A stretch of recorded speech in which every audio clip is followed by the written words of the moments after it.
Child life کے میرے ہر دل عزیز دوستوں آداب، میں اقبال اکرم وارثی اس وقت علم و ادب کی سرزمین ضلع بارہ کے عالمی شہرت یافتہ قصبے دیواں شریف میں کی سرزمین پر موجود ہوں۔ یہ وہ سرزمین ہے جہاں پہ عالم انسانیت کا ایک عظیم رہنما، قومی یکجہتی کا ایک عظیم علم بردار، جسے حضور سیدنا وارث پاک عالم پناہ کے نام سے جانتے ہیں، اسی قصبے میں میں اس وقت موجود ہوں۔ میرے ہم سے اس وقت مجھ سے روبرو اس قصبے کے ایک عظیم شاعر، جنہیں ہم مولانا اسرار وارثی کے نام سے جانتے ہیں۔ اور اسرار وارثی صاحب کی شخصیت تمام ہندوستان کے لیے غیر کسی تعارف کی محتاج نہیں ہے۔ حضرت نے نہ صرف غزلوں میں، نظموں میں، قصائد یا قطعات میں انفرادیت حاصل کی ہے، بلکہ نعت کے میدان میں بھی جو سفر کیا ہے وہ قابل تعریف ہے۔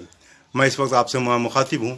مولانا صاحب، کیا آپ بتائیں گے کہ یہ آپ کو شوق کب سے، آپ کا ادبی شوق، آپ نے لکھنے پڑھنے کا کام سلسلہ کب سے شروع کیا ہے؟ یہ شوق تو نعت پڑھنے کا بچپن میں ہو گیا تھا جی، لیکن تقریباً 71-72 سے جی، کچھ لکھنے کا شوق پیدا ہوا۔ غزلیں، آستانے کے طرحی مشاعرے بارہ بنکی کے، جی، اس کے بعد پھر لکھنؤ وغیرہ میں جی، طرحی محفلوں میں، پھر مشاعروں میں جی، شرکت ہوتی گئی، اور پھر اللہ نے دور تک بھی پہنچایا۔ جی۔ تو یہ سلسلہ ہے ہمارا۔ اس میدان میں آپ کے استاد کون سے ہیں؟ ہمارے استاد تھے چودھری رضی الدین عثمانی صاحب مرحوم، ماشاء اللہ۔ جو حضرت بیدم شاہ کے شاگرد رشید تھے، ارے کیا بات ہوا! اور اردو زبان کے علاوہ فارسی پر بھی ان کو بہت عبور حاصل تھا، اور فاضل کلام شاعر تھے۔ ماشاء اللہ، ماشاء اللہ۔ آپ کے مجموعے بھی شائع ہوئے ہوں گے؟ ہاں، 82 میں ایک مجموعہ نعت اسرار مدینہ شائع ہوا۔ جی، اس کے بعد میں بہت سے اشخاص کے اصرار کے باوجود اپنی کوتاہی یا لاابالی پن کی وجہ سے دوسرے مجموعے کی نوبت نہیں آئی، حالانکہ ارادہ ہے کچھ کہ شاید عن قریب۔ ہاں، اچھا اچھا اچھا۔ آپ کو اعزازات بھی سے بھی نوازا گیا ہوگا؟ ہاں، اعزاز تو بہت ملے، کچھ جی، نشان ملے، کچھ۔ جی جی، کچھ اعزازات کا ذکر کریں آپ؟ ہاں، ہم کو کس سرزمین سے ملے اور کون سے اعزازات سے نوازا بارہ گیا؟ بنکی دبستان عزیز سے نشان عزیز، جو استاد الشعراء حضرت عزیز بارہ بنکی کے نام سے ان کے شاگرد لوگ ایک تنظیم چلا رہے ہیں، جی، ماشاء اللہ۔ اچھا ان کا وہاں سے ایوارڈ ملا۔ اچھا، اور لکھنؤ میں شاہ مینا ایسوسیشن کے زیر تمام مدح صحابہ ایوارڈ ملا۔ ارے ماشاء اللہ، اچھا اچھا اور یہ ٹرافی یہی ہے آپ کے سامنے۔ اچھا۔ اور اس کے علاوہ فہمینا، ماشاء اللہ، خوبصورت ٹرافی ہے۔ جی، اور پھر فہمینا ٹراما سینٹر اینڈ ہاسپٹل کی طرف سے بھی ایک نعت اور مدح صحابہ کا ایوارڈ ملا۔ ارے ماشاء اللہ، یہ سامنے لگی ہوئی ہے۔ اچھا اچھا اچھا اچھا، ماشاء اللہ۔ جی، اور اس کے علاوہ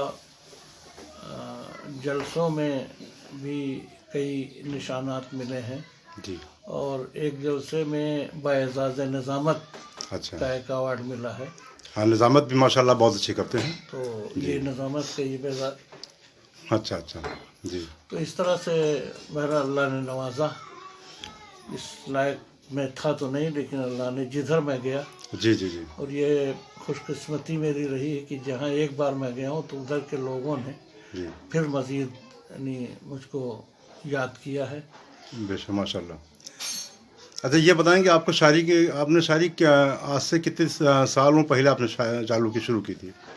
اور میں نے عرض کیا نا کہ 71-72 71-72 جب آپ نے 71-72 میں شاعری کا آغاز کیا تھا، اس وقت شاعری کے معیار اور مشاعروں کے بھی ایک معیار ہوا کرتے تھے، اور آج کے اور کل میں کیا فرق آپ نے دیکھا ہے؟ اس وقت ہمارے ہاں دیوا میلہ نمائش کا ایک آل انڈیا مشاعرہ ہوتا تھا، جی جی، اور بعد میں پھر وہ پاکستان وغیرہ کے شعراء، ایک بار دبئی کے ایک ڈاکٹر فاروق صاحب بھی آئے، جی جی جی، تو وہ عالمی بھی ہو گیا۔ جی جی جی، اور اس کے علاوہ بارہ بنکی میں بہت پروگرام ہوتے تھے، لکھنؤ میں اکثر ہوتے تھے عالمی مشاعرہ، تو شروع میں تو میری ان بڑے مشاعروں میں بحیثیت سامع شرکت ہوتی تھی، جی جی لیکن بعد میں جب شہرت کا وہ ہوا، لوگوں نے جانا جی جی جی تو پسند کیا، تو عالمیہ مشاعروں میں بھی اتفاق ہوا۔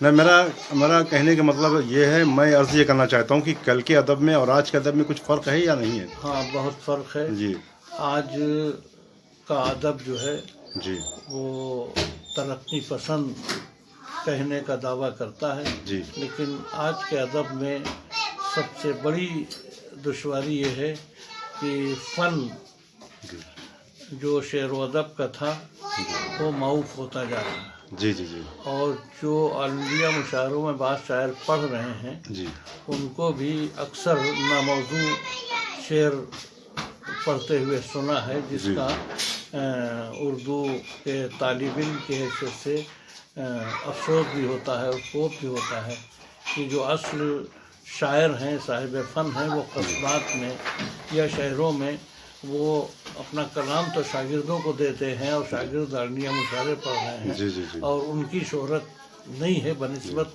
ان لوگوں کی جو اداکاری یا آواز کے جادو کی بنیاد پہ یا دن پندی رویہ اپنانے کی بنیاد پہ وہ کامیاب ہوتے ہیں۔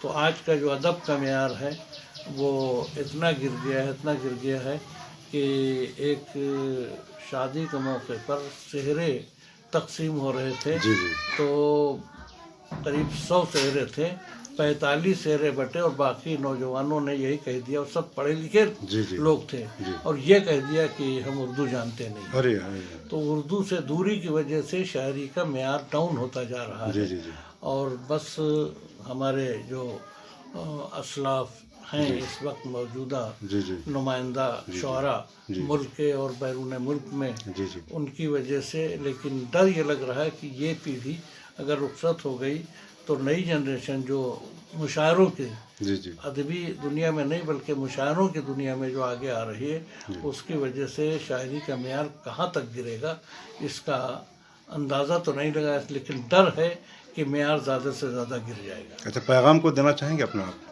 نئی نسل کو اردو ادب کے تعلق سے کہ اردو ادب کچھ اپنے معیار کو سدھارے، اپنے وقار کو سدھارے، تو اس کے لیے کچھ آپ پیغام دینا چاہیں گے؟ نئی نسل کے لیے تو یہی میرا مشورہ اکثر نشستوں میں اور اکثر مذہبی پروگراموں میں رہتا ہے کہ یہ ہماری جو نئی نسل ہے اور جو اردو سے بہت دور ہوتی جا رہی ہے، آج اگر اردو سے ہماری یہ دوری اتنی بڑھ گئی کہ اگر ہمارا کوئی بزرگ شاعر جی یا قادر الکلام شاعر جی جی کوئی شعر پڑھتا ہے کبھی کبھی تو سننے والوں کے سر سے نکل جاتا ہے، جی جی تو وہ شعر سمجھ نہیں پاتے ہیں۔ جی جی جی تو ہمارے علماء جو دینی دعوت دیتے ہیں اور تقریریں کرتے ہیں، سیرت پر جی بولتے ہیں، تو اگر یہ اردو سے اتنی دوری رہی تو خطرہ یہ ہے کہ ہمارا مذہبی تشخص بھی خطرے میں پڑ جائے گا، اور ہماری نوجوان ہمارے علماء کی تقریریں سمجھ میں نہیں پائیں گے، اور جب سمجھ نہیں پائیں گے تو ان کے لیے اردو سے دوری جو ہے وہ مذہب سے دوری کی طرف لے جائے گی۔ اس لیے ہمارا یہی پیغام ہے کہ اس عہد میں اردو کو حاصل کرنا اور اردو کے اکابرین کے کلام سے اور ان کی تحریروں سے استفادہ کرنا، یہ ہمارا اور خاص طور سے نئی نسل کے لوگوں کا فریضہ اول ہے۔ بہت بہت شکریہ، بہت بہت شکریہ حضرات۔ میں اقبال اکرم وارثی، ابھی آپ دیکھ رہے تھے، آپ روبرو تھے دیوان شریف کی باوقار شخصیت جسے مولانا اسرار وارثی کے نام سے جانتے ہیں۔ آپ اردو ادب کے وہ ماہران شخصیت ہیں جن کے بغیر تاریخ اردو ادب نامکمل سمجھی جائے گی۔ میں بہت بہت شکر گزار آپ کا بھی ہوں کہ آپ اپنے حوصلہ افزائی سے ہمیں نوازتے ہیں، اور امید کرتا ہوں کہ جس طرح سابقہ دنوں میں، پہلے کے دنوں میں آپ نے اپنی محبتوں سے ہمیں نوازا ہے، امید ہے اس ایپیسوڈ کو پسند کریں گے اور اپنے کمنٹس اور اپنے شیئر سے ہمیں نوازیں گے، ہماری حوصلہ افزائی کریں گے۔ بہت بہت شکریہ، آداب۔